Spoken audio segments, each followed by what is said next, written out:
মুসলিম উম্মার কল্যাণ এবং দেশ ও বিশ্বের শান্তি কামনায় আখেরি মোনাজাতের মধ্য দিয়ে টঙ্গীর তুরাগ তীরে শেষ হলো বিশ্ব ইজতেমার প্রথম পর্ব। এর আগে সকাল 9:15টার দিকে মোনাজাত শুরু করেন কাকরাইল মসজিদের পেশ ইমাম ও খতিব হাফেজ মাওলানা জুবায়ের। মোনাজাত শেষে বাড়ি ফেরার পথে রওনা হয়েছেন মুসল্লিরা। যানবাহন না পেয়ে হেঁটেই রওনা হয়েছেন তারা।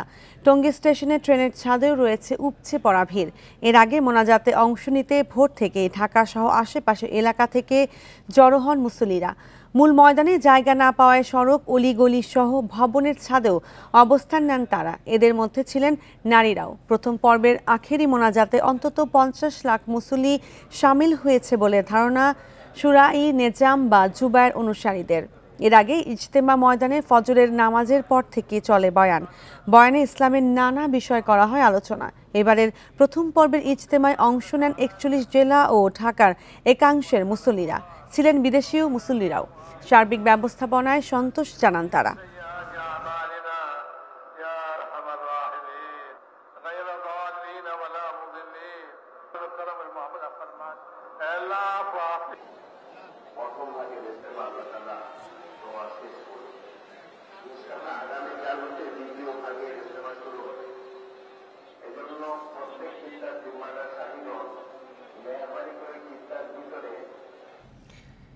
আরও জানাতে যোগ দিচ্ছেন সহকর্মীরা। শুরুতেই যোগ দিচ্ছেন সহকর্মী বনি ইবনে কামাল। বনি, ইজতেমা ময়দানের আশেপাশে এলাকা থেকে বাড়ির পথে মুসল্লিরা সার্বিক পরিস্থিতি কেমন দেখছেন? লাখো মুসল্লি ঢল যেমন নেমেছিল ইজতেমার তুরাগ তীরে আখিরি মোনাজাতের জন্য, তেমনি এখন কিন্তু আসলে বিদায়ের পালা। আমরা দেখতে পাচ্ছি যে অসংখ্য মানুষ, যেহেতু তাদের জন্য নির্ধারণ করে দেওয়া হয়েছে পায়ে হেঁটে যেতে হবে, সেই নির্দিষ্ট গন্তব্য পর্যন্ত কিন্তু তারা পায়ে হেঁটে যাওয়ার জন্য অলরেডি ইতিমধ্যেই যাত্রা শুরু করেছেন। এবং বেশিরভাগ ক্ষেত্রে আমরা দেখতে পাচ্ছি যে যারা দূর দূরান্তে যাবেন তাদের জন্য তারা অনেকেই বাস ভাড়া অথবা লরি ভাড়া করে নিয়ে এসেছিলেন, সেগুলো নির্দিষ্ট দূরত্বে তাদের জন্য অপেক্ষা করছে। সেই জায়গাগুলোর দিকেই তারা কিন্তু এই মুহূর্তে হেঁটে যাচ্ছেন, এমনটি কিন্তু আমরা দেখতে পেয়েছি। এবং সবচেয়ে বড় বিষয় হচ্ছে যে এই যে এত বড় একটি জমায়েত, এই বড় জমায়েতের জন্য আইন শৃঙ্খলা পরিস্থিতির নিয়ন্ত্রণে রাখা একটি চ্যালেঞ্জিং বিষয়। সেই পাশাপাশি ভোর থেকেই কিন্তু এই সড়কগুলোতে পুরো সড়কগুলোতেই কিন্তু আমরা দেখি যে মানুষজন টুইটুম্বুর হয়ে যায়, একেবারে কানায় কানায় পরিপূর্ণ হয়ে যায়, এমন একটা অবস্থা কিন্তু আমরা দেখতে পারি। তখন সকাল থেকে আমরা দেখছিলাম যে আসলে যারা আসছিলেন সকালে তারাও কিন্তু একই পরিস্থিতিতে আসছিলেন এবং একই পরিস্থিতিতে এখন ফিরে যাচ্ছেন, অর্থাৎ পায়ে হেঁটে এসেছিলেন এবং এখন পায়ে হেঁটেই ফিরে যাচ্ছেন তারা। এবং আমরা পুরো যে ইজতেমার প্রাঙ্গণ বা ইজতেমার ময়দানকে কেন্দ্র করে আশপাশের যত এলাকা রয়েছে প্রত্যেকটি সড়কেই লাখ লাখ মুসল্লি ঘরে ফেরার যে দৃশ্য সেটি কিন্তু দেখতে পাচ্ছি। যারা 3 দিনেরই থেকেছিলেন বা 3 দিনের জন্য এসেছিলেন তারা এই মুহূর্তে তাদের যে মাল সামাল ছিল, তাদের যে ব্যাগ ছিল, সেই ব্যাগ নিয়ে কিন্তু তারা ফিরে যাচ্ছেন বাড়ির পথে। কয়েকজন মুসলিমের সঙ্গে আমি কথা বলছিলাম, তারা বলছিলেন যে মুসলিম উম্মার শান্তি কামনা করেছেন। তারা তাদের দিনের পথে থাকার জন্য খোদার কাছে তারা হেদায়েত চেয়েছেন। পাশাপাশি এই যে পুরো যে মোনাজাত জুড়ে তারা আসলে তাদের পাপ মুক্তি থেকে খোদার কাছে ফরিয়াদ জানিয়েছেন। তারা বলছিলেন যে এই যে তাবলিগ জামাতের মাধ্যমে তারা এই যে 3 দিনের ইজতেমা পালন করলো, এর ফলে যদি তারা আসলে তাদের যে গুনাহ সেটি মাফ করতে পারেন, এটি তাদের সবচেয়ে বড় পাওয়া হবে, তাদের সবচেয়ে বড় সার্থকতা হবে।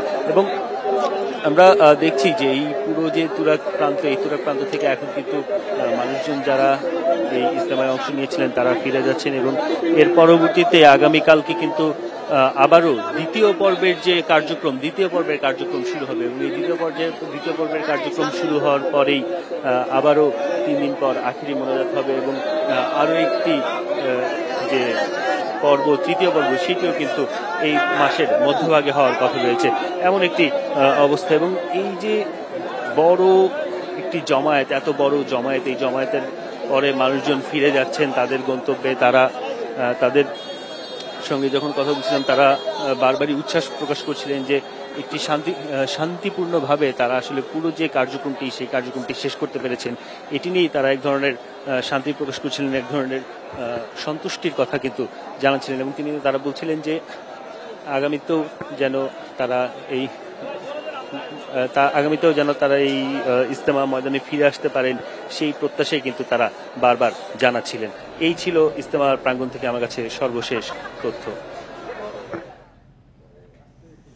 এবার বিমানবন্দর এলাকা থেকে যোগ দিচ্ছেন সহকর্মী আনোয়ার সাদাত নূর। আনোয়ার সাদাত, মুসল্লিরা বিশেষ ট্রেনের সুবিধা পাচ্ছেন কিনা এবং তারা নির্বিঘ্নে যাতায়াতের সুবিধা পাচ্ছেন কিনা?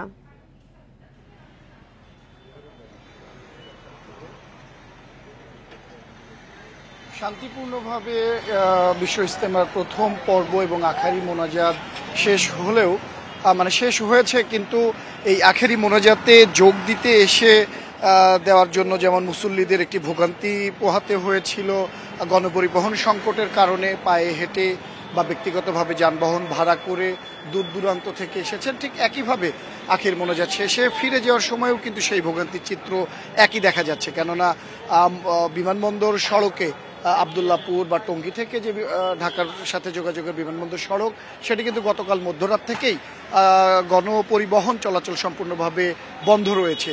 সেই পরিস্থিতি কিন্তু এখনও চলমান। খুব সীমিত সংখ্যক হাতে গোনা কিছু গণপরিবহন চলতে দেখা যাচ্ছে, যেটি আসলে সড়কে যে মানুষের জনতার ঢল, মুসল্লিদের যে চাপ, তার তুলনায় কিন্তু খুবই সীমিত, খুবই অল্প সংখ্যক। এই যে বিপুল সংখ্যক মুসল্লি গত 3 দিন ধরে যারা অবস্থান নিচ্ছেন এবং এই আখেরি মোনাজাত শেষে ঘরে ফিরবেন, তারা কিভাবে ফিরবেন সেই নিশ্চয়তা, সেই ব্যবস্থা কিন্তু করা হয়নি, বা সেই ব্যবস্থাটা কিন্তু অজানা। পাশাপাশি অফিসগামী বা ঢাকার মধ্যে যারা নির্ধারিত কাজের জন্য বের হয়েছেন, তাদের জন্য কিন্তু ভোগান্তি একই রকম। আমরা দেখতে পাচ্ছি যে স্বল্প সংখ্যক মাঝে মধ্যে 2-1টি বাস আসছে, সেখানে কিন্তু এই যে জমায়েত থাকা মানুষের যে ভিড়াভিড়ি, পাড়াপাড়ি বাসে ওঠার জন্য যে একটি যুদ্ধ, সেটি কিন্তু চলমান। এই ভোগান্তি নিয়ে কিন্তু সকাল থেকেই নগরবাসী সড়কে বের হয়েছেন, তারা অফিসে যাচ্ছেন বা যে যার নির্ধারিত গন্তব্যের দিকে যাচ্ছেন। পাশাপাশি কিন্তু যে মুসল্লিরা তুরাগ তীর ত্যাগ করে যে যার ঘরে ফিরবেন, যে যার গন্তব্যে পৌঁছাবেন, সেই মানুষের ঢল কিন্তু ইতিমধ্যে তুরাগ থেকে ছড়িয়ে পড়েছে। আমরা দেখেছি আবদুল্লাপুর থেকে সেই জনতার ঢল বিমানবন্দরের দিকে ক্রমেই এগিয়ে আসছে, কেননা কোনো যানবাহন কিন্তু আবদুল্লাপুর ছিল না। যানবাহনে যে সীমিত সংখ্যক ছেড়ে আসছে, সেটা রাজলক্ষ্মী থেকে কিছু বাস এবং গণপরিবহন ছেড়ে আসছে। আমরা পিকআপ ভাড়া করে, ট্রাক ভাড়া করেও মানুষকে এই যে গন্তব্যে পৌঁছানোর যে চেষ্টা, সেটা করতে দেখেছি। আমরা বিমানবন্দর স্টেশনের সামনেও কিন্তু দেখছি একই সাথে বিমানবন্দর স্টেশনে ট্রেন ধরার জন্য মানুষ এবং মুসল্লিদের একটি ভিড়। পাশাপাশি বাস স্ট্যান্ডেও কিন্তু সড়কেও মুসল্লি এবং মানুষের, অফিসগামী মানুষের কিন্তু সেই ভিড় লেগে আছে। কেননা গণপরিবহন সংকটের কারণে কিন্তু সম্ভব হচ্ছে না যে প্রত্যেকে নির্বিঘ্নে যাতায়াত করবে, ফলে ভোগান্তি নিয়েই কিন্তু সবাইকে বের হতে হয়েছে এবং গন্তব্যে পৌঁছাইতে হচ্ছে।